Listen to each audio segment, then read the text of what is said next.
Bismillahirrahmanirrahim. Assalamualaikum warahmatullahi wabarakatuh. Perkenalkan, nama saya Handayani Megalastari dengan nomor NPM 10120621.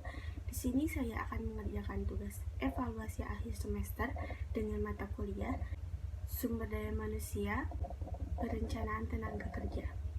Nah, di sini saya akan membahas tentang staffing. Apa itu staffing? Staffing adalah salah satu fungsi manajemen yang memiliki hubungan dengan pengadaan atau rekrutmen, penempatan, pelatihan, dan pengembangan pada karyawan. Tujuan staffing untuk HRD itu apa sih? Nah, tujuan staffing untuk HRD yaitu menghasilkan sumber daya manusia yang terampil, memiliki motivasi yang tinggi, dan memastikan jumlah SDM sesuai dengan kebutuhan, tidak berlebihan atau kekurangan. Lalu, fungsi staffing untuk perusahaan itu untuk apa sih? Nah, staffing adalah satu hal yang dibutuhkan untuk perusahaan. Tanpa staffing, perusahaan tidak akan punya regulasi dan alur kerja SDM yang jelas, sehingga semua orang yang direkrut tidak akan bisa berkontribusi maksimal dalam perusahaan. Lalu, fungsi staffing diantaranya yang pertama, merencanakan sumber daya manusia sesuai dengan kebutuhan. Manajemen harus bisa bersikap proaktif, perubahan kebutuhan perusahaan untuk mengembangkan bisnis atau usahanya. Yang kedua, rekrutmen, seleksi, dan penempatan. Fungsi staffing adalah bagian dari program rekrutmen sumber daya manusia. Menyeleksinya, menempatkannya di tempat yang tepat. Dalam hal ini, seorang HRD harus bisa menemukan kandidat dalam kualifikasi yang dibutuhkan untuk jumlah yang direkrut dan skema perencanaan karyawan. Yang ketiga, pelatihan dan pengembangan agar karyawan baru bisa produktif dalam menjalankan tugasnya. Yang keempat, penilaian, promosi, dan mutasi. Penilaian kerja pada staffing adalah sebuah upaya untuk memotivasi agar semua produktif.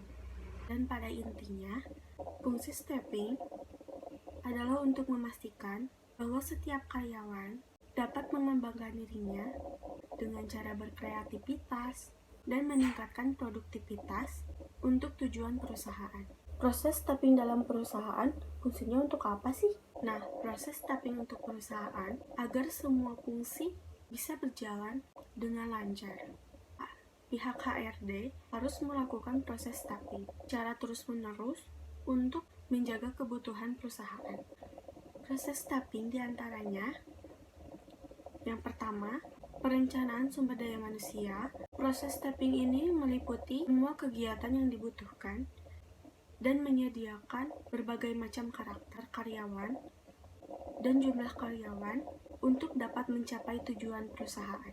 Yang kedua, rekrutmen. Pihak HRD harus mencari atau merekrut karyawan berpotensi dengan jumlah yang tepat dan kemampuan yang sesuai untuk mengisi suatu posisi di perusahaan.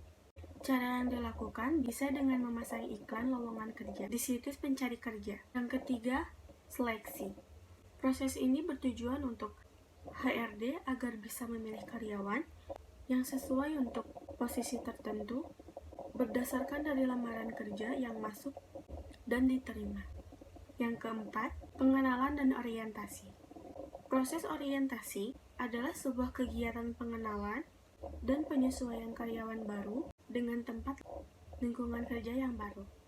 Pelatihan dan pengembangan.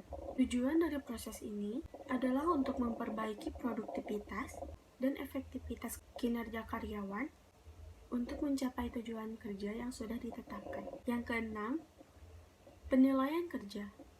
Penilaian kerja dalam proses staffing adalah sebuah kegiatan atau proses yang dilakukan dan bagaimana cara karyawan menyelesaikan pekerjaannya dengan standar yang sudah ditetapkan oleh perusahaan. Pemberian jasa dan penghargaan. Proses ini dilakukan dengan memberikan jasa dan penghargaan sebagai bentuk kompensasi kepada kepada karyawan yang sudah melaksanakan tugasnya dengan baik. Dan yang terakhir, perencanaan dan pengembangan karir. Perencanaan dan pengembangan karir bagi karyawan bisa dengan mempertimbangkan hal seperti jabatan, demosi, lateral, penugasan kembali, hingga pemecat. Mungkin hanya itu yang dapat saya sampaikan. Kurang lebihnya mohon maaf. Terima kasih sudah menonton. Assalamualaikum warahmatullahi wabarakatuh.